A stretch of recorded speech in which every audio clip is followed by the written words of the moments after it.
Hello दोस्तों, स्वागत है आपका सिविल संकल्प बाय साहू रोहित में। हमने क्लास 9th का चैप्टर 1 और 2 कर लिया था हिंदी इंग्लिश में, और उसका नोट्स भी टेलीग्राम पे जा चुका है। अब हम करेंगे चैप्टर 3, चैप्टर 4। चैप्टर 3 है atoms and molecules, chapter 4 structure of atom. Both topic chemistry का पार्ट है और वेरी वेरी इंपॉर्टेंट टॉपिक है, जिसमें से क्वेश्चन बनते हैं। और केमिस्ट्री में जो भी क्वेश्चन बनते हैं लगभग 8 क्वेश्चन आता है। 8 में से 2 क्वेश्चन तो लगभग इसी 2 चैप्टर से होते हैं। बाकी जो भी 8 में से लगभग 6 क्वेश्चन 9th-10th में से होता है। 1 या 2 क्वेश्चन होता है जो 11th-12th से होता है, और वो भी PYQ से आप सॉल्व कर सकते हैं। तो आप ये पढ़िए और प्लस PYQ पढ़िए और मेरा नोट्स प्लस वीडियो देखिए। तो चलिए ये चैप्टर शुरू करते हैं। हमारा चैप्टर 3, चैप्टर 4, जिसमें से हम पहले चैप्टर 3 स्टार्ट करेंगे, एटम्स एंड मॉलिक्यूल्स। जिसमें रासायनिक संयोजन के नियम, परमाणु, द्रव्यमान और परमाणुकता, इन सब को पढ़ेंगे। जिसमें पहला क्या है, law of chemical combination, means रासायनिक संयोजन के नियम। इसमें क्या है, सबसे पहला कंजर्वेशन, डायरेक्ट क्वेश्चन पूछा आता है, law of conservation of mass क्या है। तो किसी भी केमिकल रिएक्शन में याद रखिए, किसी भी केमिकल रिएक्शन में ना ही मास क्रिएट होगा ना ही डिस्ट्रॉय होगा, सिर्फ क्या होगा, चेंज होगा। यहाँ से उठ के वहाँ जाएगा, वहाँ से उठ कर वहाँ जाएगा, ऐसा होगा। मास ना ही बनेगा ना ही डिस्ट्रॉय होगा, सिर्फ चेंज होगा। इसको कहते हैं law of conservation of mass. इसको दिया किसने था, तो ये रहा एंटोनियो लेवोजियर। नाम रट लीजिए, ये क्वेश्चन डायरेक्ट पूछा जाता है, law of conservation of mass किसने दिया था, किसने दिया था, डायरेक्ट क्वेश्चन आता है एंटोनियो लेवोजियर का। तो आपको एंटोनियो लेवोजियर याद रखना है। इसके अलावा जो नेक्स्ट लाइन में बता ही चुका हूँ, mass neither be created nor be destroyed. और टोटल मास जो होता है रिएक्टेंट का, वो टोटल मास प्रोडक्ट। इसका मतलब जितना मास शुरुआत में होता है, ये शुरुआत का, उतना ही बाद में बनता है। तो ये वाला कंसेप्ट है।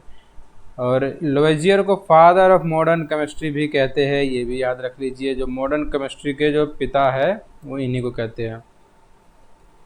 ये रहा एग्जाम्पल के साथ आप समझ सकते हैं कि पहले और बाद में द्रव्यमान सेम रहता है, ठीक है। एंटोनियो लेवोजियर को क्या कहते हैं, आधुनिक रसायन का विज्ञान जनक का फादर, जनक। Very very important. ये जो फैक्चुअल क्वेश्चन है, जो भी स्टेटमेंट, एक लाइन का स्टेटमेंट फैक्ट होता है, वो पूछा जाता है बीपीएससी में। बीपीएससी में कंसेप्चुअल मुश्किल क्वेश्चन भी आते हैं, तो जो फैक्चुअल क्वेश्चन होते हैं वो भी आते हैं, और वो गलत नहीं होने चाहिए क्योंकि वो बाकियों के सही होंगे। सेकंड क्या है, law of constant proportion. Constant proportion ये जोसेफ लुई प्राउस्ट ने दिया था। इसका सिंपल सा फंडा था कि जो भी केमिकल रिएक्शन होगा, रासायनिक जो केमिकल रिएक्शन होगा, उसमें जो भी रिएक्शन होगा वो हमेशा एक मतलब फिक्स्ड प्रोपोर्शनेट में होगा। प्रोपोर्शनेट मतलब इसको आप ऐसे समझिए कि उसका जो मतलब प्रत्येक यौगिक अपने तत्वों को सदैव निश्चित द्रव्यमान अनुपात में, इसकी बात कर रहा था, जो अनुपात होगा वो हमेशा सेम होगा। जैसे यहाँ पे एग्जाम्पल वाटर का ले रखा है। मान लीजिए वाटर में ये हाइड्रोजन कितना है, H2O। तो हाइड्रोजन का मास, हाइड्रोजन का एलिमेंट है 2, और इसका जो 2 एलिमेंट और एक एलिमेंट का मास 1 ग्राम होता है, ये आगे हम पढ़ लेंगे। तो ये हो गया 2 ग्राम। ऑक्सीजन का होता है 16 ग्राम, तो ये हो गया 16। तो आ गया ना 1:8। तो अब जब भी वाटर का रिएक्शन होगा, कुछ भी रिएक्शन हो, वाटर अगर फॉर्म हुआ तो इसी रेशियो में होगा। तो ये रेशियो नहीं पूछा जाता, ना ही ये रेशियो पूछ देगा, नहीं।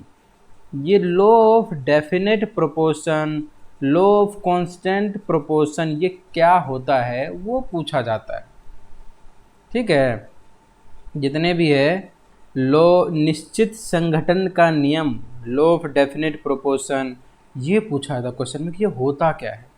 ठीक है। नेक्स्ट हमारा कंसेप्ट है Dalton's theory, very very important Dalton's theory. अगर आपने PYQ देखा होगा तो मैं वेरी वेरी इंपॉर्टेंट पे आप स्माइल कर रहे होंगे कि हाँ जी मेरे को पता है। वेरी वेरी इंपॉर्टेंट इसलिए क्योंकि डाल्टन्स का 7 पोस्टुलेट है। ये इसमें से घुमा फिरा के ऊपर नीचे कोई 4 दे के, कोई 3 सही दे के, 1 गलत दे के पूछ देता है कि क्या है, क्या सही है, क्या गलत है। पहला क्या है, मैटर जो होगा पदार्थ consist of tiny individual particles. एक बार मैं माइक चेक कर लूँ जरा। बस माइक सही चल रहा है। हेलो हेलो हेलो हेलो, हाँ माइक सही चल रहा है। तो इसमें इसको एटम्स कहते हैं। Atom can not be divided, ये इसने कहा था। एटम को डिवाइड नहीं कर सकते, ना ही डिस्ट्रॉय और क्रिएट कर सकते। ये जो लाइन है ना, बस इसको लाइन को पढ़ना है।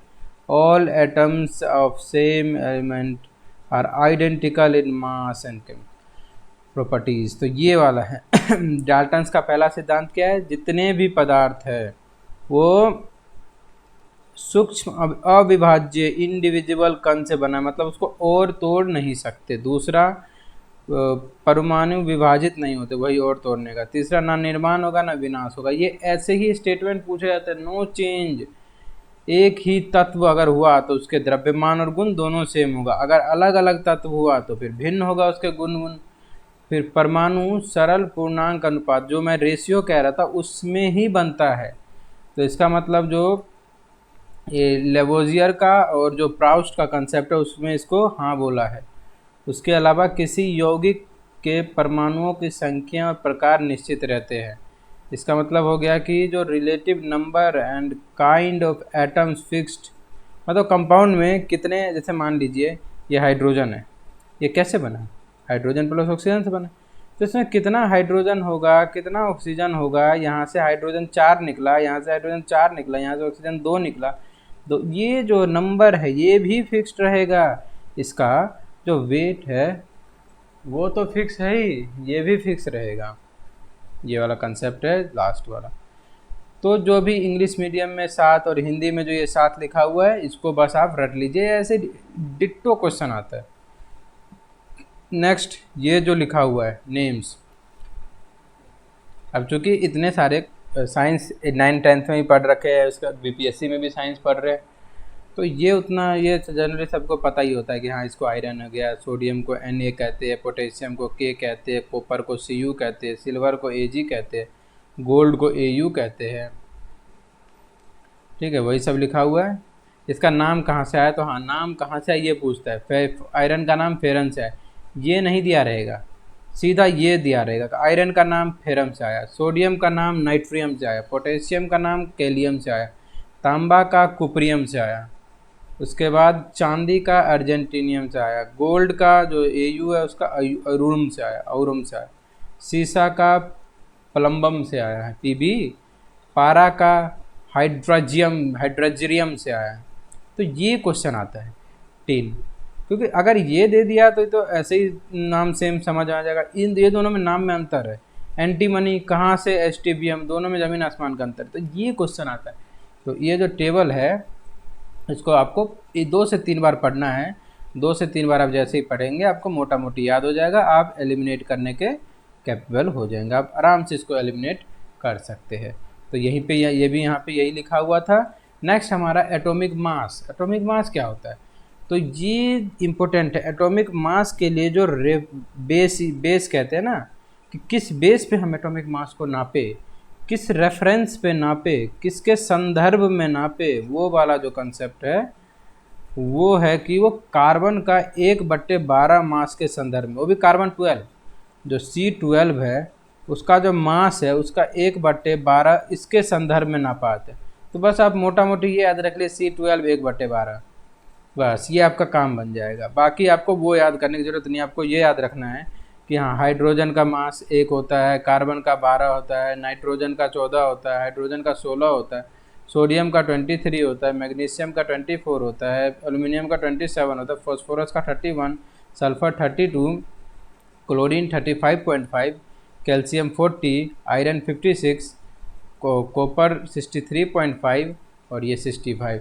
अब आगे चल के ये भी पता चलेगा कि एटॉमिक मास निकलता कैसे है। बट अभी ये तो पढ़ लीजिए, आगे जब आएगा हम पढ़ लेंगे।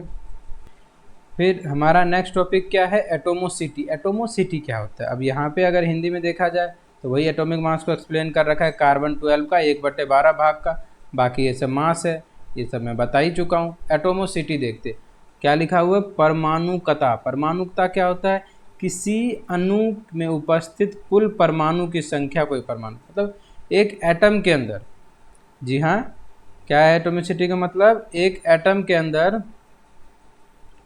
कितने एलिमेंट है। जैसे मोनो एटॉमिक में, जैसे मान लीजिए सिंगल एलिमेंट का एटॉमिक होता है, जैसे परमाणु क्या होता है, यहाँ पे आप समझ में आएगा, इधर एग्जांपल के साथ बताता हूँ। जैसे कुल परमाणु कितने उस अणु में, ऐसे तो जैसे हाइड्रोजन, हीलियम है, तो हीलियम में एक ही परमाणु है, जो एलिमेंट कहते हैं ना वो एक ही है, तो ये एटम मोनो एटॉमिक हो जाएगा। नाइट्रोजन, और अब डबल वाला हम देखेंगे तो समझ में आ जाएगा। जैसे हाइड्रोजन हमेशा हाइड्रोजन 2 के साथ रहता है, तो इसमें 2 एलिमेंट है, 2 परमाणु है, ठीक है, और ये एलिमेंट एटम है।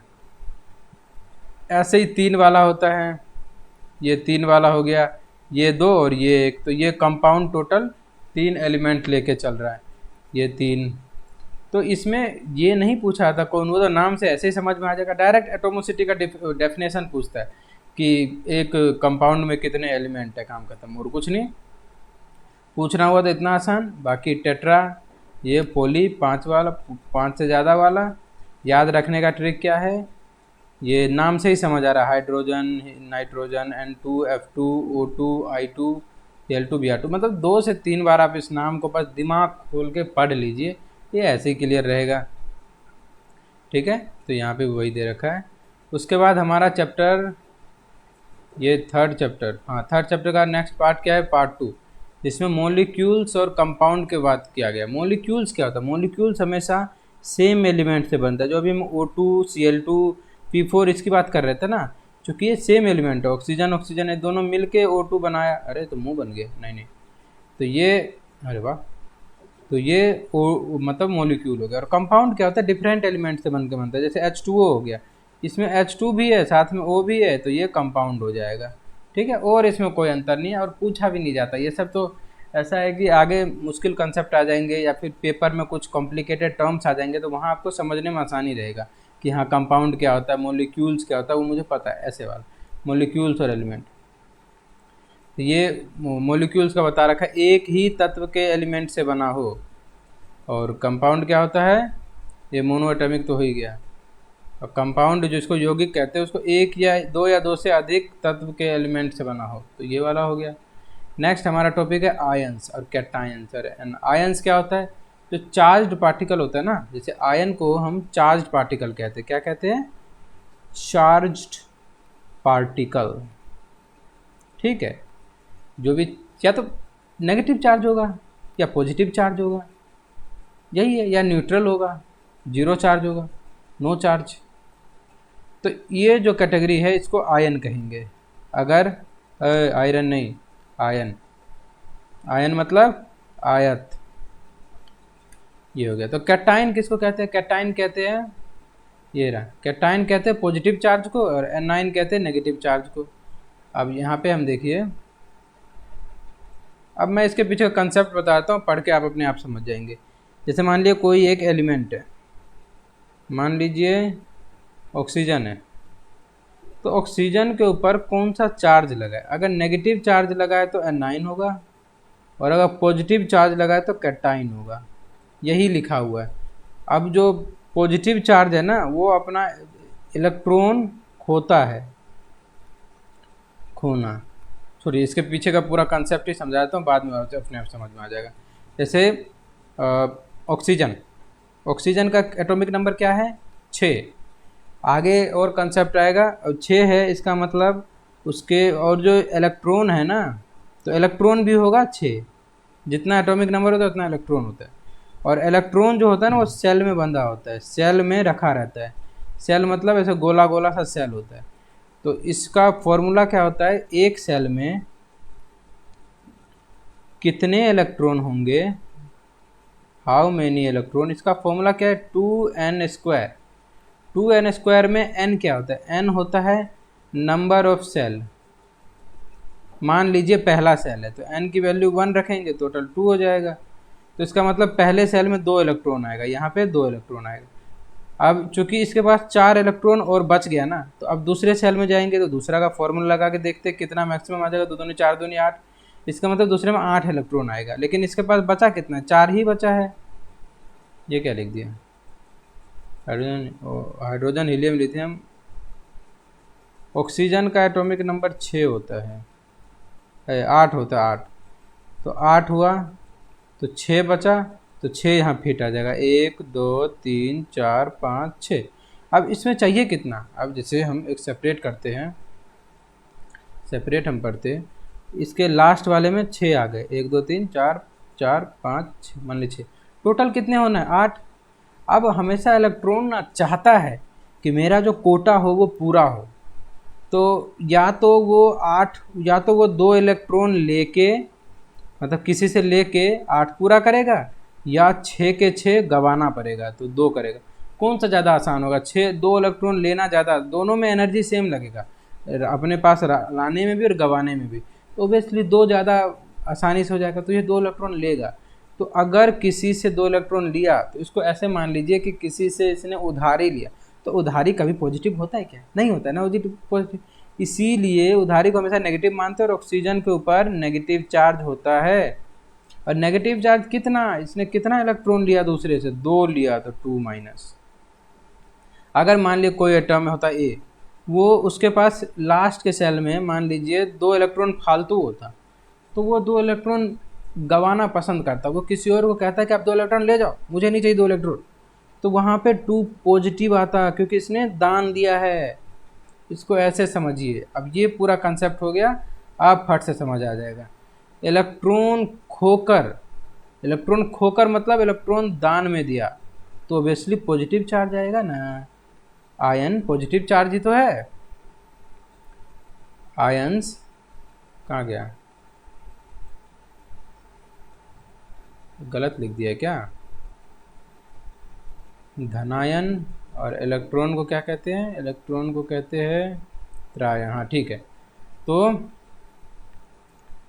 इलेक्ट्रॉन दान में दिया तो वो पॉजिटिव चार्ज होगा, और पॉजिटिव चार्ज को क्या कहेंगे, कैटायन। अब देख लीजिए Na+, इसका इलेक्ट्रॉन निकालिए। सोडियम का कितना होता है 11, इसका मतलब पहले वाले में 2 आ जाएगा, दूसरे वाले में 8 आ जाएगा, तीसरे वाले में 1 रहेगा। तो वो लास्ट वाला ना वो दान में देना ज़्यादा पसंद करेगा, तो दान में देगा तो 1+ हो गया। ये भी ऐसा ही है, इसके लास्ट वाले सेल में 2 फालतू इलेक्ट्रॉन है, इसलिए 2+ है। इसमें 3 फालतू इलेक्ट्रॉन है, इसलिए 3+ है। इसमें 1 फालतू इलेक्ट्रॉन है, 1+ है। तो ये जो प्लस का साइन है ना, आप यहाँ से आप समझ सकते हैं। और इलेक्ट्रॉन प्राप्त करके, इसका मतलब उधारी लेके, भीख मांग के, ऐसे वाला कंसेप्ट जो है, तो त्रिनायन होगा, जिसको एनायन भी कहते हैं। और नेगेटिव चार्ज उसके ऊपर लग जाएगा। और जो नंबर होता है, इसका मतलब उसने कितना इलेक्ट्रॉन लिया, 2, मतलब उसने 2 इलेक्ट्रॉन लिया, इसने 2 इलेक्ट्रॉन लिया। ये वाला नंबर का मतलब होता है इसने 3 इलेक्ट्रॉन लिया। तो हम बहुत जल्दी कैटायन और एनायन दोनों समझ गए, उसके ऊपर का चार्ज वाला भी कंसेप्ट समझ गए, चार्ज क्यों लगा होता है। और कोई भी इलेक्ट्रॉन, ये जो चार्ज है ना, ये हम समझ चुके हैं। नेक्स्ट हमारा है वैलेंसी, और वैलेंसी भी यही होता है। वैलेंसी क्या होता है, combining capacity of an element, मतलब एक एलिमेंट को कितना इलेक्ट्रॉन चाहिए, एक इलेक्ट्रॉन को अपना लास्ट वाला सेल, लास्ट वाला गोला पूरा करने के लिए कितना इलेक्ट्रॉन चाहिए, वो होता है वैलेंसी। और वैलेंस इलेक्ट्रॉन क्या होता है, लास्ट इलेक्ट्रॉन में कितना सेल है। ये भी कहीं ना कहीं लिखा होगा, नहीं लिखा है हम बता देते हैं बस। ये तो पॉली एटॉमिक अनायन हो गया, मतलब बहुत सारे एटम जो होते हैं ना, जैसे 2 एटम हो गया, इधर भी 2 इधर भी 2, इसके ऊपर क्या चार्ज होता है ये दे रखा है। इसका कंसेप्ट भी सेम है, नेगेटिव है तो किसी से लिया है, पॉजिटिव है तो इलेक्ट्रॉन दिया है। वैलेंसी क्या होता है, ये देखिए क्या लिखा हुआ है, किसी तत्व की संयोजन क्षमता। संयोजन मतलब उसको कितना और चाहिए, तभी ना वो किसी और से रिएक्ट करेगा। रिएक्ट करेगा, तो उस संयोजकता को कहते हैं वैलेंसी। और ये जो संयोजक इलेक्ट्रॉन होता है, संयोजक इलेक्ट्रॉन, ये होता है लास्ट गोले में कितना इलेक्ट्रॉन बचा है, कितना, ये क है, कितना बचा के कितना है, वही हो जाएगा वैलेंस इलेक्ट्रॉन। तो वैलेंस इलेक्ट्रॉन होता है लास्ट में कितना, तो इसको संयोजक इलेक्ट्रॉन और संयोजकता कहते हैं। क्या लिखा हुआ, कोई परमाणु जितने इलेक्ट्रॉन खोता, प्राप्त करता या साझा करता, उसी को संयोजकता कहते हैं। वही तो मैं बता रहा था, वैलेंस इलेक्ट्रॉन, वैलेंसी इलेक्ट्रॉन होता है कितना इलेक्ट्रॉन चाहिए या कितना उसको डोनेट करना है या कितना शेयर कर रहा है, उसी को कहते हैं वैलेंसी। अब देखिए नेक्स्ट हमारा कंसेप्ट, और ये सब ऐसा नहीं है, ये सब कंसेप्ट है। ये सब कंसेप्ट जब क्लियर रहेगा तब क्वेश्चन फटफट फटफट बन जाएगा। वैलेंसी के बाद केमिकल फॉर्मूला कैसे लिखा जाता है, तो केमिकल फॉर्मूला सिंपल है, तुम्हें इलेक्ट्रॉन चाहिए, मुझे एक इलेक्ट्रॉन फालतू है, चलो आपस में मिल जाते हैं, एक एक इलेक्ट्रॉन ले लो, ये वाला है। क्लोरीन के पास एक इलेक्ट्रॉन चाहिए, Na के पास एक इलेक्ट्रॉन फालतू में है, बांट लिया एक एक इलेक्ट्रॉन।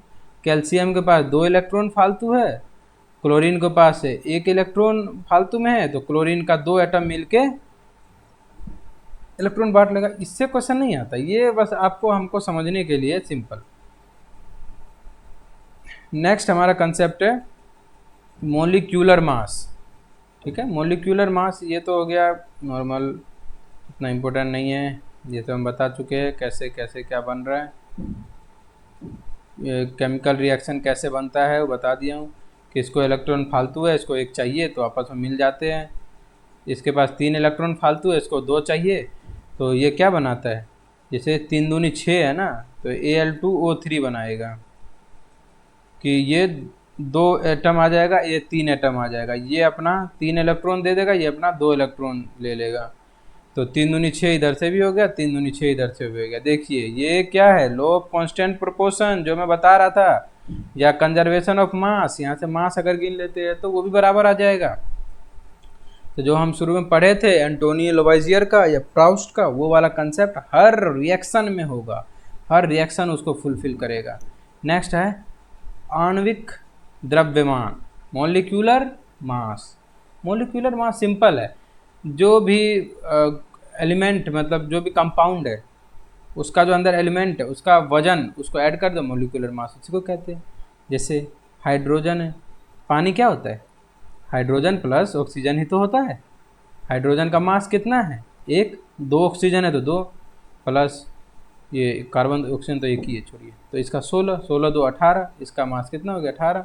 यू जो होता है ना, ये इसका सही यूनिट होता है, मतलब यूनिट होता है द्रव्यमान का, ये भी पूछ सकता है। जैसे ये ठीक है, H2O2, H2O2, H2 का कितना है, एक हाइड्रोजन का 1 और 2 का तो 2 हो जाएगा, 1 ऑक्सीजन का 8, 2 का नहीं, 1 ऑक्सीजन का 16, तो 2 का 32, 32 और 2 34, 34 देखिए आंसर है ना, ये रहा। तो यही है, जो भी एलिमेंट है उसका एटॉमिक मास निकालिए, अगर यहाँ 2 3 है तो उसको गुना कर दीजिए और प्लस कर दीजिए।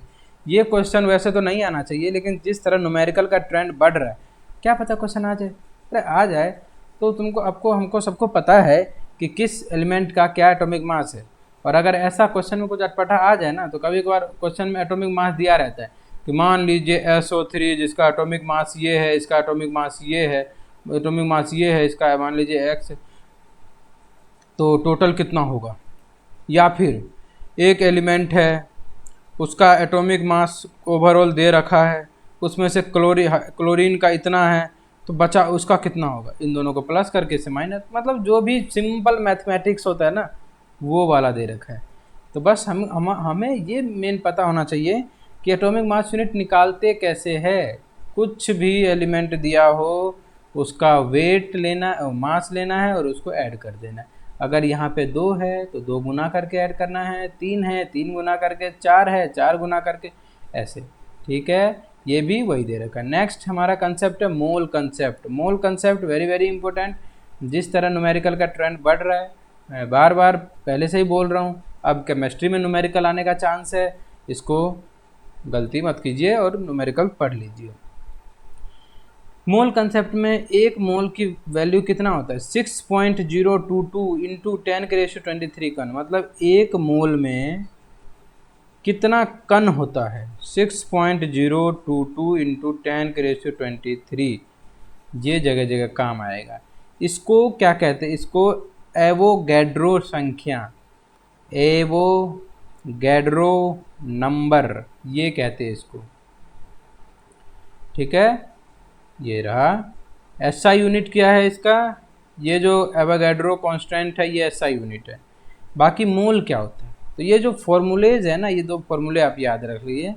मोल का फॉर्मूला क्या होता है, मोल को हम एन से डिनोट करेंगे, छोटा एन से। इसका फॉर्मूला होता है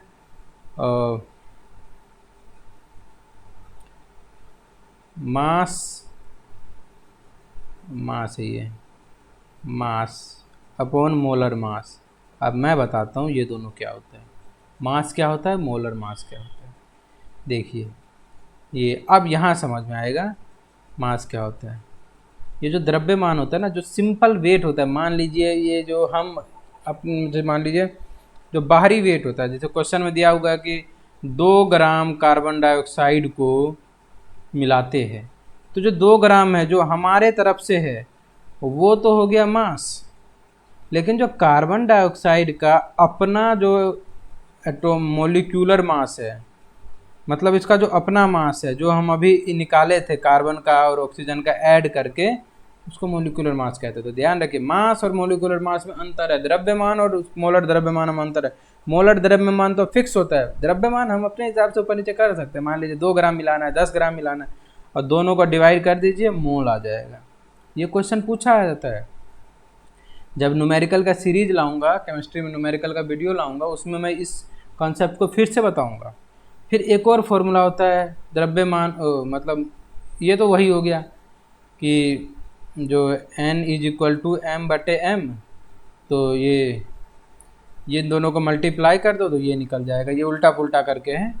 और 6.022 इंटू ये। अब एक और फॉर्मूला क्या होता है, एक और फॉर्मूला होता है n is equal to m, जो ये मोल्स है, moles upon molar mass, upon molar mass. तो molar mass molecular mass same होता है, लेकिन ये मोल्स क्या होता है, मोल्स ये वाला, ये एक मोल, ये जो दे रखा है इसकी बात कर रहा हूँ मैं।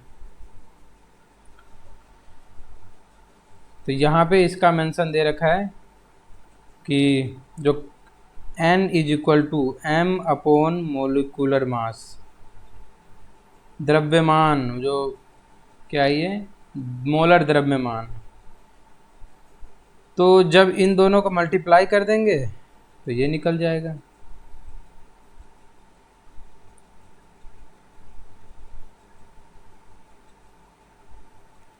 ये सब नहीं पढ़ना, बस एक फॉर्मूला आप पढ़ लीजिए, ये वाला मेन फॉर्मूला, सब इन्हीं को घुमा फिरा के आता है। और एक और फॉर्मूला इसमें है, ये रहा m इज इक्वल टू, ये तो सेम फॉर्मूला है, number of particles is equal to mole into 6.022। अब देखिए यहाँ पे कहाँ गया, ये रहा n इज इक्वल टू, ये नंबर ऑफ मोल है, number of mole, mole is equal to कणों की संख्या अपॉन नंबर ऑफ मोल। एक ये भी याद रख लिए, एक मोल इज इक्वल टू, एक ये वैल्यू याद रख लीजिए, एक ये वैल्यू याद रख लीजिए। ये दो फॉर्मूलेज है। और तीसरा फॉर्मूला का एक और फॉर्मूला है, एक और फॉर्मूला क्या है, n इज इक्वल टू, छोटा n is equal to n by n naught. अब मैं ये बताता हूँ इसमें कौन सा क्या है, इसमें कौन सा क्या है। तो n नोट तो आपको पता ही है, वही एवोगैड्रो कांस्टेंट, एवोगैड्रो नंबर वो है। और ये n क्या है, नंबर ऑफ पार्टिकल्स, कितने पार्टिकल्स है, ये जो है ना ये वाला, इसी की यही लिखा हूँ मैं, इसी को यहाँ लिखा हूँ, कणों की संख्या upon n note, n note तो यही है, और ये मोल। तो ये दो फॉर्मूले बस याद रखना है, एक ये दूसरा फॉर्मूला और ये एक पहला फॉर्मूला। अब इन्हीं दो फॉर्मूले को यूज करके, ये नहीं, ये रहा पहला फॉर्मूला, इन्हीं दो को यूज करके क्वेश्चन पूछा जाता है। अब जैसे उदाहरण के लिए मान लीजिए H2O का मोलर मास कितना है, हाइड्रोजन मतलब 18 ग्राम, तो ये छोटा m दे रखा है 18। अब बड़ा m हम निकाल लेंगे हाइड्रोजन, और इसका कितना होता है, नहीं ये तो मोलर मास दे रखा है, अच्छा हाँ ये ध्यान नहीं दिया, मोलर मास तो ठीक है, ये तो निकाल ऐड करके दे रखा है। कार्बन डाइऑक्साइड का 44 है, कार्बन का प्लस ऑक्सीजन का ऐड कर दीजिए, जो मैं पहले निकालना बताया था ना वही दे रखा है, ये रहा। अब इस पर क्वेश्चन किस तरह बनते हैं, मैं एक क्वेश्चन लेके बताता हूँ, यहाँ क्वेश्चन मेंशन नहीं है। मान लीजिए ये दो फॉर्मूला यूज करके मैं इस फॉर्मूले को एक बार यहाँ लिखता हूँ, n is equal to M upon M और n is equal to n upon N naught. अब ये तो होगा, मान लीजिए क्वेश्चन बना कि कार्बन डाइऑक्साइड के 2 ग्राम कार्बन डाइऑक्साइड को जब मिलाते हैं तो उसका मोलर मास क्या होगा। तब इसमें 2 ग्राम तो पता ही है, और इसका कितना हो जाएगा, कार्बन डाइऑक्साइड प्लस इसका यहाँ पे दिया हुआ है ना मोलर मास 44, तो 44, ये इसका आंसर हो गया। दूसरा क्वेश्चन कि मान टोटल नंबर ऑफ पार्टिकल्स बोल दिया है कि 2 × 10 के रेशियो 33 नंबर ऑफ पार्टिकल्स है, तो उसका मोलर मास क्या होगा। अब एवोगैड्रो नंबर हमें पता ही है 6 × 10 के रेशियो जो भी 6.022 वाला, दोनों को डिवाइड कर दीजिए n आ जाएगा। यही होगा, इस 1 2 3 4 5 इन्हीं 5 में से कोई 3 चीज़ दे के, 2 चीज़ दे के, एक पूछ लिया घुमा फिरा के दोनों फॉर्मूले को यूज करके, तो ऐसे जब न्यूमेरिकल कराऊंगा क्लियर हो जाएगा। अब नेक्स्ट हम चलते हैं इम्पोर्टेंट वन लाइनर पे।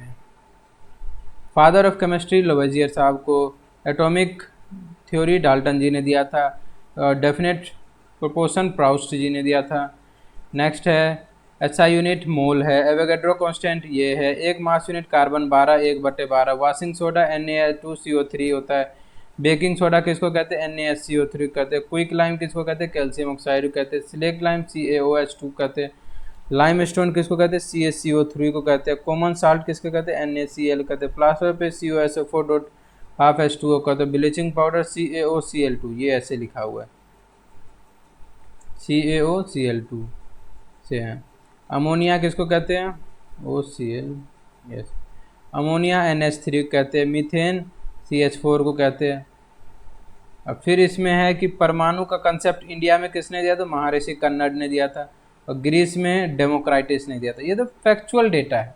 अब इसमें जो ये वाला लिखा हो ना, यहाँ से लेकर यहाँ तक, इसको रट लीजिए, ये पूछा जाता है पेपर में, ठीक है। नेक्स्ट आ जाएगा हमारा चैप्टर स्ट्रक्चर ऑफ एटम। हमारा चैप्टर चौथा शुरू हो जाएगा, स्ट्रक्चर ऑफ एटम। अब स्ट्रक्चर ऑफ एटम में सबसे पहले तो इलेक्ट्रॉन, जो एटम है उसके अलग अलग पार्टिकल्स को किसको खोज किया, वो बस अब याद रख लीजिए। इलेक्ट्रॉन को जे थॉमसन ने, प्रोटॉन को गोल्डस्टीन ने, न्यूट्रॉन को जेम्स चैडविक ने।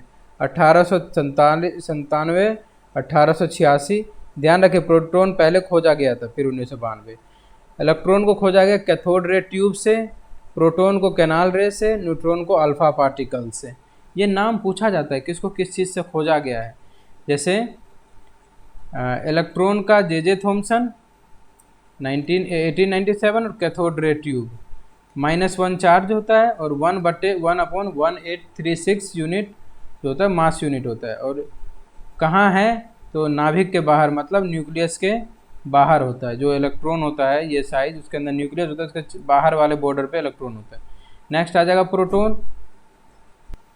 तो प्रोटॉन की खोज किसने की थी, ई गोल्डस्टीन ने 1886 में, और कैनाल रे ट्यूब की मदद से किया था। और प्रोटॉन ने तो उसका चार्ज +1 होगा और मास 1 यूनिट।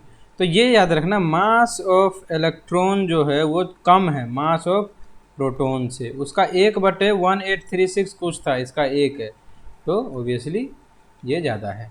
ये क्वेश्चन आ सकता है। उसके बाद कहाँ है, तो ये नाभिक के भीतर है, जो हमारा इलेक्ट्रॉन के अंदर न्यूक्लियस होता है इसके भीतर होता है प्रोटॉन, ये है एक। उसके बाद नेक्स्ट है हमारा न्यूट्रॉन। न्यूट्रॉन क्या होता है, न्यूट्रॉन का भी पढ़ ही चुके हैं, जेम्स चैडविक ने खोज किया था और 1932 में, बट इसका चार्ज 0 है, इसका ध्यान रखना, ये नो चार्ज, इसके ऊपर कोई चार्ज नहीं है। और बाकी इसका भी द्रव्यमान सेम है, और ये भी नाभिक न्यूक्लियस के भीतर रहता है, ये भी न्यूक्लियस के भीतर रहता है। अब नेक्स्ट है इम्पोर्टेंट फैक्ट कि hydrogen nucleus has no neutron, मतलब इकलौता एटम है जिसका कोई न्यूट्रॉन नहीं होता हाइड्रोजन। बाकी तो ये शॉर्टकट है, कैनाल रे से गोल्डस्टीन, कैथोड रे से जोजो थॉमसन, न्यूट्रॉन जेम्स चैडविक, जो ऊपर पढ़े थे उसी का बस ट्रिक है, ट्रिक। नेक्स्ट है परमाणु के 3 मॉडल। जो हमारा एटॉमिक मॉडल है वो 3 तरीके से इसको डेमोन्स्ट्रेट किया गया है, जिसमें सबसे पहला है Thompson model, plum pudding model. सीधा क्वेश्चन आता है कि थॉमसन मॉडल ने कौन से तरीके से एक्सपेरिमेंट किया था। थॉमसन मॉडल का प्लम पुडिंग मॉडल है। इसमें क्या है कि इसमें ऐसे मान लिया कि एक ये तरबूज है, वाटरमेलन तरबूज, और ये जो इसके बीज है ये इलेक्ट्रॉन है, और जो बीच वाला पार्ट है रेड वाला ये प्रोटॉन है। ऐसे करके माना था, लेकिन रदरफोर्ड ने कहा नहीं, जो पॉजिटिव चार्ज है वो तो बीच में है और साइड में इलेक्ट्रॉन घूम रहा है। फिर बोर मॉडल आता है, उसने कहा नहीं, पॉजिटिव चार्ज बीच में है, ये भी साइड में घूम रहा है, लेकिन ये एक सेल में घूम रहा है। मैं इसी सेल की बात कर रहा था तब, समझे, ये कह रहा था। प्लम पुडिंग मॉडल में क्या है, ये रहा, यही वाटरमेलन मॉडल की बात कर रहा था, जिसमें इलेक्ट्रॉन चारों तरफ ऐसे छितरा के फैला हुआ है कहीं कहीं कहीं कहीं। और जो इसका रदरफोर्ड का मॉडल है उसमें क्या कहा कि एक छोटा सा न्यूक्लियस है, केंद्र छोटा सा है और उसके चारों तरफ इलेक्ट्रॉन घूम रहा है, जो मैं समझा चुका हूँ। बोर मॉडल का घूम तो रहा है लेकिन वो निश्चित कक्षा में घूम रहा है, इसी सेल की बात कर रहा था, कक्षा, जिसको उसने KLMN कहा कि ये सबसे अंदर वाला K होगा, उससे बाहर वाला L होगा, उसके बाहर वाला M होगा, उसको N होगा। फिर आ गया थॉमसन मॉडल। थॉमसन मॉडल को फिर से एक्सप्लेन कर रखा है, जिसमें क्या गया, ये रहा थॉमसन मॉडल, जिसमें एटम हैं वो पॉजिटिवली चार्ज्ड स्फीयर और इलेक्ट्रॉन उसके अंदर एम्बेडेड है, मतलब घुसा हुआ है तरबूज की तरह। जो पॉजिटिव और नेगेटिव चार्ज है एक दूसरे को बैलेंस करता है, काट देता है, और पूरा एटम इलेक्ट्रिकली न्यूट्रल होता है। इसको प्लम पुडिंग या तरबूजे वाला मॉडल कहा गया। ये वाला कंसेप्ट था थॉमसन का, जो हम पहले ही ऊपर पढ़ चुके हैं। अब इसकी कुछ लिमिटेशन थी, ये पेपर में आता है पेपर में डायरेक्ट लिमिटेशन आता है कि limitation of Thompson model is this, ऐसे करके। उसने नाभिक के अस्तित्व की व्याख्या नहीं की, सही बात, उसने न्यूक्लियस का कुछ कहा ही नहीं, न्यूक्लियस का कुछ कहा ही नहीं। अल्फा कण प्रकीर्णन प्रयोग का व्याख्या नहीं किया, जो भी रे पार्टिकल है, ये जो अल्फा पार्टिकल स्कैटरिंग, जो भी स्कैटरिंग होता है, स्कैटरिंग मतलब इलेक्ट्रॉन के ऊपर जब भी बिजली लाइट पड़ती है तो इलेक्ट्रॉन अपना एक रंग छोड़ता है, वो मतलब स्पीड में भागता है। चार्ज, ये सब जो भी चार्ज वाला पॉजिटिव नेगेटिव चार्ज का जो भी कंसेप्ट है बताया ही नहीं, न्यूक्लियस का बताया ही नहीं। इलेक्ट्रॉन कैसे अरेंज है, उसने सीधा कहा कि वो तरबूज के बीज की तरह बस फैला हुआ है। कैसे अरेंज है, कैसे कोई इलेक्ट्रॉन वहीं क्यों फैला, ये नहीं बताया, तो ये हो जाएगा इसका लिमिटेशन। इसके बाद आता है रदरफोर्ड का मॉडल। रदरफोर्ड का मॉडल का नाम क्या है, रदरफोर्ड के मॉडल का नाम है अल्फा कण प्रकीर्णन प्रयोग, जिसमें क्या था, तीव्र गति वाले अल्फा पार्टिकल्स को अत्यंत पतली स्वर्ण पत्र गोल्ड फॉइल पर छोड़ा गया। मान लीजिए ये गोल्ड फॉइल एकदम पतला सा, इस पे तेज स्पीड वाला अल्फा पार्टिकल को छोड़ा गया और देखा गया कि क्या हो रहा है। तो सोना इसलिए चुना गया क्योंकि पतली चादर की तरह बनाया जा सकता है, ताकि इलेक्ट्रॉन अच्छे से पास हो सके, उस पर रिफ्लेक्ट कर सके। ऑब्जर्वेशन क्या निकला कि बहुत सा, ये मतलब ऐसा था, जैसे अल्फा पार्टिकल्स हो गए ना, तो बहुत सारे इलेक्ट्रॉन ऐसे सीधा निकल गया, ये था पहला ऑब्जर्वेशन। दूसरा ऑब्जर्वेशन, कुछ इलेक्ट्रॉन मुड़ गए, मान लीजिए कुछ ऐसे गया और ऐसे मुड़ गया, ऐसे गया ऐसे मुड़ गया, ऐसे गया ऐसे मुड़ गया, ये वाला था। तीसरा क्या था, बहुत कम वापस लौटे, बहुत रेयर ऐसे था जो टकरा के एग्जैक्ट इसी लाइन पे वापस लौटे। तीनों ऑब्जर्वेशन पूछा जाता है 1 2 3 करके, ऐसा नहीं है कि कंसेप्चुअल है तो नहीं पूछा जाएगा, तीनों ऑब्जर्वेशन पूछा जाता है। इससे निष्कर्ष क्या निकाला गया, आउटकम क्या निकाला गया कि मोस्टली तो खाली स्पेस है, तभी ना वापस सीधा निकल गया। कुछ जो है मतलब छोटे छोटे केंद्रित पॉइंट है, मतलब जो छोटे छोटे चार्ज चार्ज पार्टिकल है, जैसे टकरा के इधर उधर घूम के गया था वो। और फिर बोला गया कि जो सेंटर होगा, जो सेंटर है वहाँ पे बहुत ज़्यादा ही घनत्व का कुछ है, कुछ तो है, जिससे लाइन जो गई वो वापस आ गई। तो ये तीनों ऑब्जर्वेशन से 3 आउटकम निकला, ठीक है। और लेकिन रदरफोर्ड की कुछ लिमिटेशन भी था। पहला लिमिटेशन क्या था कि ये रहा कि moving charged particle lose energy. अब मैं ये बताता हूँ क्या है। जब भी कोई चार्ज पार्टिकल घूम रहा होता है ना, तो वो एनर्जी रिलीज करता है। और अगर कोई इलेक्ट्रॉन मान लीजिए गोले में घूम रहा है, तो एनर्जी रिलीज करेगा, एक टाइम बाद आके उसकी एनर्जी ख़त्म हो जाएगी, वो आके गिर जाना चाहिए न्यूक्लियस में। ऐसा होता तो नहीं है। अगर होता तो इलेक्ट्रॉन बचता ही नहीं, एटम बचता ही नहीं। ऐसा होता तो नहीं है। क्यों नहीं होता, ये क्वेश्चन एक्सप्लेन नहीं किया गया। यहाँ पे आता है बोर भैया, बोर मॉडल ऑफ एटम 1913 का बोर मॉडल। उसने कहा इलेक्ट्रॉन रैंडमली नहीं घूमते, फिक्स्ड ऑर्बिट में, फिक्स्ड कक्ष में घूमते हैं। उस कक्ष का नाम दिया KLMN 1 2 3 4 करके। कहा इलेक्ट्रॉन एनर्जी लूज नहीं करते, वो अपने मतलब ऑर्बिट में घूमते रहते घूमते रहते घूमते रहते। इलेक्ट्रॉन एनर्जी लूज ही नहीं करते, इलेक्ट्रॉन जंप करते। एक इलेक्ट्रॉन से दूसरे एनर्जी, अगर एनर्जी मान लो आ गया उसके अंदर, तो वो जंप करेगा। एनर्जी लूज कर दिया तो नीचे गिर जाएगा, वो पीछे वाले खांचे में, मतलब पीछे वाले कक्ष में गिर जाएगा, लेकिन कंप्लीट एनर्जी लूज नहीं करेगा। ये वाला कंसेप्ट था। अब यहाँ पे वो एक फॉर्मूला देते हैं, फॉर्मूला देते हैं, ये नील बोर का कंसेप्ट है, ये मैं अभी बता दिया। KLMN वाला फॉर्मूला क्या देते हैं, 2n² का। कि ठीक है, मान लिया कि K है, L है, M है, N है, लेकिन कौन से सेल में कितने इलेक्ट्रॉन घूमेंगे ये कैसे पता चलेगा। उसने कहा 2n² है ना, ये मान लीजिए n=1, ये n=2, ये n=3, ये n=4, कितने मैक्सिमम इलेक्ट्रॉन आ सकते हैं पता कर लीजिए। तो कहा ठीक है भैया, 2 1² 2, 2 2² 8, 2 3 का स्क्वायर, 3 3 9 दूनी 18, 2 4 चौक 16 दूनी 32। मतलब पहले सेल में मैक्सिमम 2 इलेक्ट्रॉन ही आएगा, उसके उससे उस पर आते ही वो भर जाएगा। दूसरे में मैक्सिमम L वाले मैक्सिमम 8 आएगा, 8 से नीचे रह सकता है, लेकिन जैसे ही 8 से ऊपर गया वो भर जाएगा। तीसरे में 18 आएगा, KLM, और ये N में 32। तो ये भी क्वेश्चन आ सकता है। क्वेश्चन क्या आएगा कि according to Bohr model M shell में मैक्सिमम इलेक्ट्रॉन कितने आ सकते हैं। ऑप्शन मेरा 18 19 20 21। लो भैया, तुक्का लगाने बैठ गए, ये क्या दे दिया। उसका प्रॉपर फॉर्मूला होता है, फॉर्मूले के बेस पे करना चाहिए। ये है बस, बाकी सब तो ये सब निकाल के दे रखा है, सब मैं पहले ही निकाल चुका हूँ। KLMN पूरा कंप्लीट, K में 2 आ सकता है, 8 18 आ सकता है। हाँ, एक और कंसेप्ट इसने दिया कि किसी भी इलेक्ट्रॉन का सबसे बाहरी कक्ष में अधिकतम 8 इलेक्ट्रॉन हो सकते हैं। ये ऐसा है कि मान लीजिए किसी इलेक्ट्रॉन में 8 10 18, हाँ 18 8 2 10, मान ली 12, कोई 12 का कार्बन नहीं, 12 किसका होता है, जिसका भी होता है।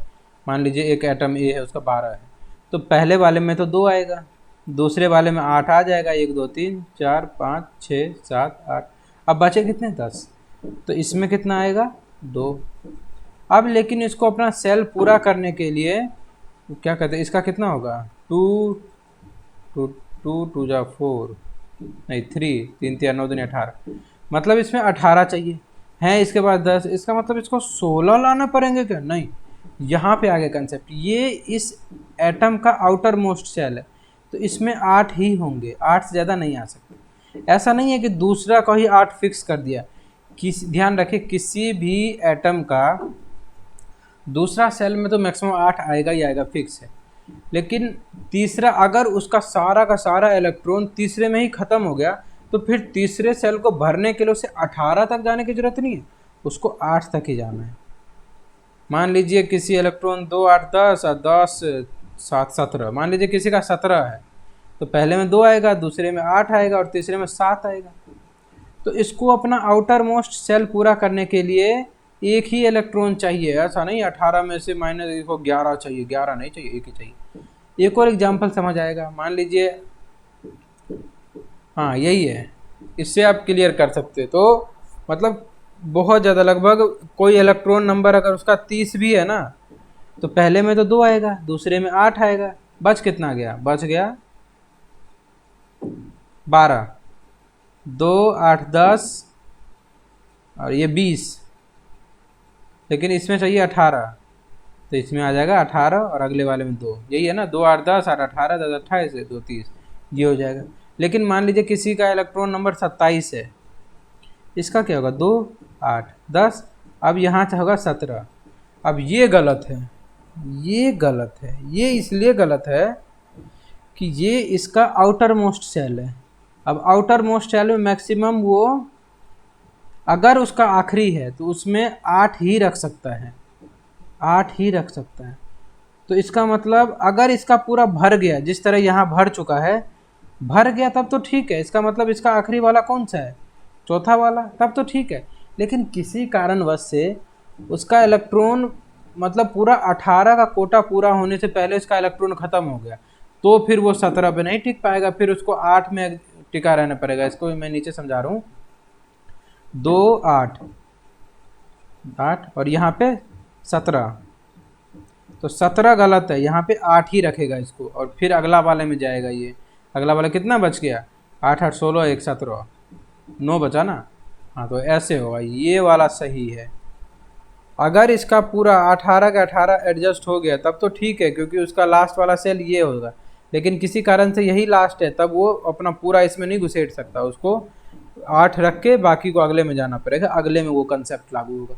बहुत ही डीप कंसेप्ट था, क्वेश्चन आते हैं इससे, और जिस तरह न्यूमेरिकल का बोलबाला चल रहा है क्वेश्चन आएगा। और जो लास्ट इलेक्ट्रॉन जितना मतलब बाहरी कक्ष को पूरा करने के लिए चाहिए, उसको वैलेंस इलेक्ट्रॉन कहते हैं। वैलेंस इलेक्ट्रॉन कहते हैं मतलब लास्ट सेल में जितना इलेक्ट्रॉन होता है उसी को कहते हैं वैलेंस इलेक्ट्रॉन। और वैलेंसी कहते हैं उस इलेक्ट्रॉन को स्टेबल करने के लिए जितना चाहिए, या जितना दान में देता है, या जितना शेयर करता है, उस इलेक्ट्रॉन को वैलेंसी कहते हैं।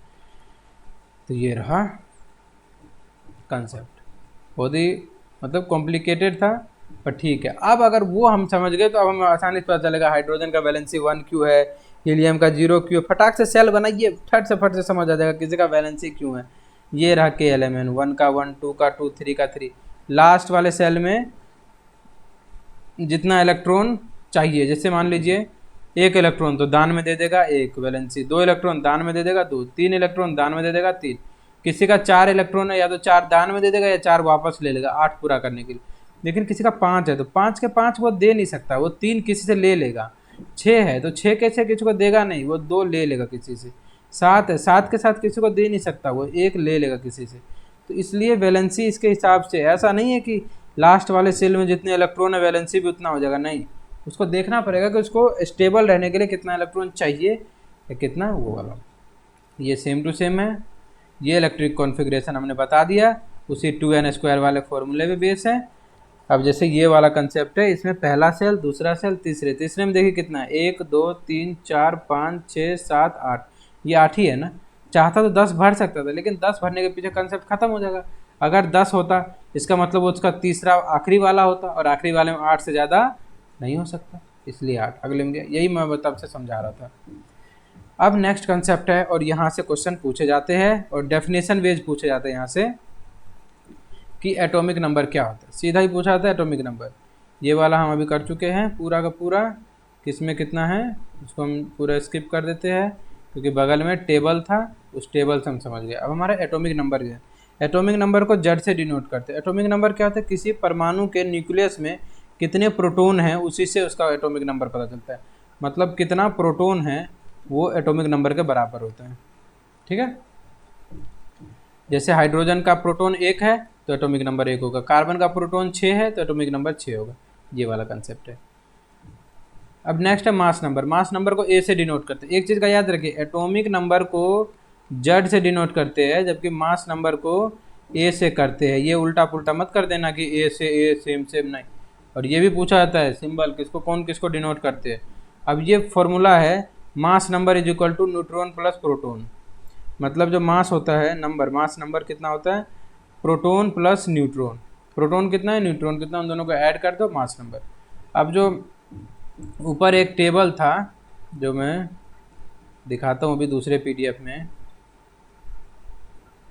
ये वाला, जैसे 6 प्रोटॉन 8 न्यूट्रॉन, तो ये इसका 14 मास नंबर होगा, ये रहा ये वाला। अब हमारा अगला टॉपिक है मास, एटॉमिक नंबर हो गया, मास नंबर हो गया, आइसोटोप और आइसोबार्स। आइसोटोप क्या है, सेम एटॉमिक नंबर, मतलब एटॉमिक नंबर तो सेम रहेगा, जड़ तो सेम रहेगा, लेकिन मास नंबर अलग हो जाएगा। रट लीजिए, ये क्या है, ये नीचे वाला पहले पढ़िए फिर दिमाग खुलेगा। आइसोबार क्या होता है, इसका हिंदी एक बार देख लेते हैं। आइसोटोप को कहते हैं समस्थानिक, मतलब स्थान सेम होगा, स्थान सेम होगा, मतलब एटॉमिक नंबर सेम होगा लेकिन मास नंबर अलग होगा। और वहीं उसके नीचे वाले को एक बार देख लेते हैं, फिर एग्जाम्पल देखेंगे। नहीं, इसको भी हटाइए। आइसोबार्स को कहते हैं समभारिक, भार सेम होगा, भार वजन मास सेम होगा, लेकिन एटॉमिक नंबर डिफरेंट होगा, जेड डिफरेंट होगा। देखिए दोनों सेम, मतलब बहुत ज़्यादा कन्फ्यूजिंग है, बहुत ज़्यादा आसपास है, इसलिए इसको पढ़ना है। कहीं अगर उलट पुलट दिया तो ऑप्शन में आप उल्टा पुल्टा जाएंगे। अब इसका एग्जाम्पल देख लीजिए, हाइड्रोजन 1, हाइड्रोजन 2, हाइड्रोजन 3। एच तो सेम है, इसका मतलब प्रोटॉन एटॉमिक नंबर सेम है, लेकिन ये दो जो है ये मास नंबर है, 1 मास नंबर, ये मास नंबर लगाइए। Carbon 14, carbon 13, carbon 12, carbon carbon carbon same है, लेकिन ये 12, 13, 14 अलग है। क्लोरीन 35, 37 ये। अब इसका यूजेज भी पूछा जाता है, कैंसर ट्रीटमेंट में कोबाल्ट 60 यूज होता है, ये 60 भी याद रख लीजिए, नहीं कि कोबाल्ट 30 मार दिया ना। कार्बन डेटिंग में कोबाल्ट 16 यूज होता है। ये दो कंसेप्ट है। आइसोबार्स हम समझ ही गए थे, एग्जाम्पल याद रख लीजिए, कैल्शियम 40 और आर्गन 40, मास नंबर सेम है लेकिन ये जेड अलग अलग है। कोबाल्ट 59 और निकल 59, ये भी है। नेक्स्ट हमारा टॉपिक है valency from electronic configuration. Very very easy, हम अब पूरा का पूरा 2n² का कंसेप्ट ही समझ चुके हैं, पूरा सेल स्ट्रक्चर ही समझ चुके हैं, तो वैलेंसी तो सब एकदम आसान, कुछ भी पूछो वैलेंसी में कोई दम ही नहीं है। ये वाला, ये तो हो गया वैलेंसी। मान लीजिए किसी इलेक्ट्रॉन का लास्ट वाले खांचे में 7 इलेक्ट्रॉन है, ओबियसली वो 1 इलेक्ट्रॉन लेना चाहेगा, और किसी से लिया तो नेगेटिव। मान लीजिए किसी के लास्ट वाले खांचे में 1 इलेक्ट्रॉन है, 1 इलेक्ट्रॉन है तो किसी को दे देगा, दे दिया तो पॉजिटिव, ऐसे ही है। 2 है, दे दिया तो 2 पॉजिटिव, 2 किसी से ले लिया तो 2 नेगेटिव, यही वाला पूरा कंसेप्ट है। मान लीजिए हम एग्जाम्पल लेंगे क्लोरीन का, 2, 8, 7 है तो 1 चाहिए इसको खांचा पूरा करने के लिए, 1 इलेक्ट्रॉन, वही वाला कंसेप्ट समझा रखा है और कुछ नहीं। नेक्स्ट है परीक्षा हेतु महत्वपूर्ण तथ्य। हमारा चैप्टर अब ऑलमोस्ट खत्म हो चुका है, अब हम आ गए क्विक रिवीजन पे। क्विक रिवीजन ऐसा मतलब पेज है, ऐसा पीडीएफ में एक ऐसा पेज है जिसको आप लास्ट 1 घंटा पहले भी 1 घंटा पहले भी 1 दिन पहले भी पढ़ेंगे, पूरा कंसेप्ट आपका क्लियर हो जाएगा। और जो मैं पढ़ा रखा हूँ वही सब दे रखा है, इसमें कोई एक्स्ट्रा नहीं दिया हुआ है, बस इसको छोटे छोटे टर्म्स में दे रखा है, कोई एक्स्ट्रा नहीं, एकदम बहुत आसान टॉपिक है। क्विक रिवीजन में भी थॉमसन पढ़ रखे, रदरफोर्ड पढ़ रखे, इलेक्ट्रॉन, सब वही सब जो पेपर में पूछा जाएगा, उससे बाहर कुछ नहीं है। डेफिनेशन दे रखा है, देखिए सब डेफिनेशन, वैलेंसी मोल, मतलब पूरा जब पढ़ लिया तो लास्ट में एकदम छोटा छोटा, कोई दिक्कत नहीं, सब हम कर लिए, डेफिनेशन सब मार दिए। अब यहाँ पे एक ये है कि हिंदी का जो पीडीएफ है, ये वाला पीडीएफ थोड़ा अटपटा सा पीडीएफ है, इसको आप साथ में रखिए, लेकिन इसमें इस पीडीएफ थोड़ा गलत पीडीएफ या थोड़ा स्पेलिंग मिस्टेक होने के कारण मैंने क्या किया, एक ये वाला पेज ऐड किया है। इस एक पेज में अब सब आ जाएगा, जो पूरा चैप्टर हम पढ़े वो इसी एक पेज में निपट गया है, ज़्यादा है भी नहीं, मतलब जो भी अभी तक हम पढ़ रहे थे चैप्टर 3 और 4 सब इसी पेज में हैं, इससे बाहर कुछ है ही नहीं। जूम मारिए, एक एक चीज़ मिलेगा आपको, देखिए द्रव्यमान का नियम, लोवेजियर साहब, उसके बाद देखिए पिता वाला कंसेप्ट, प्राउस्ट साहब आ गए, ये देखिए मोनो एटॉमिक, डायटॉमिक, ट्राइटॉमिक, सब कुछ मस्त। ये देखिए नाम के साथ, ये इसका द्रव्यमान कैसे निकला ये मैं बता चुका हूँ, प्रोटॉन प्लस न्यूट्रॉन वाला कंसेप्ट है। ये देखिए वजन, यौगिक, एक एक चीज़ जूम मारते जाइए, प्लस माइनस किसके पीछे क्यों है सब पता चल गया। वैलेंसी क्या होता है, क्रॉस वैलेंसी कैसे होता है, ये द्रव्यमान का खेल, कैसे द्रव्यमान जोड़ते हैं, मोल कंसेप्ट जो है, ये रहा एक फॉर्मूला। और दूसरा वाला फॉर्मूला कहाँ गया, दूसरा वाला फॉर्मूला नहीं है, ये तो रहा दूसरा वाला फॉर्मूला, ये रहा दूसरा वाला फॉर्मूला। उसके बाद ये जे थॉमसन, ये चैप्टर चौथा वाला पूरा मॉडल, उसका एक एक मॉडल दे रखा है।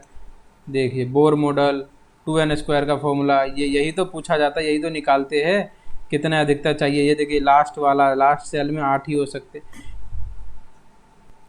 है ना। एक एक चीज़ मतलब इतना आसान हो गया है पढ़ाई, बस आपको पढ़ना है, रटना है, याद करना है। देखिए डेफिनेशन तक दे रखा है, मोबाइल में ऑन कीजिए, जूम मारिए, पढ़िए, एक एक चीज़, आइसोटोप, आइसोबार, इतना सिंपल, इतना सिंपल।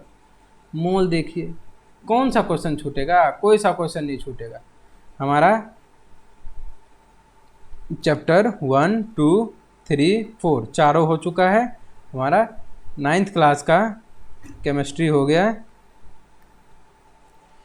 तो इतना आसान हो गया है पढ़ाई, बस आपको पढ़ना है।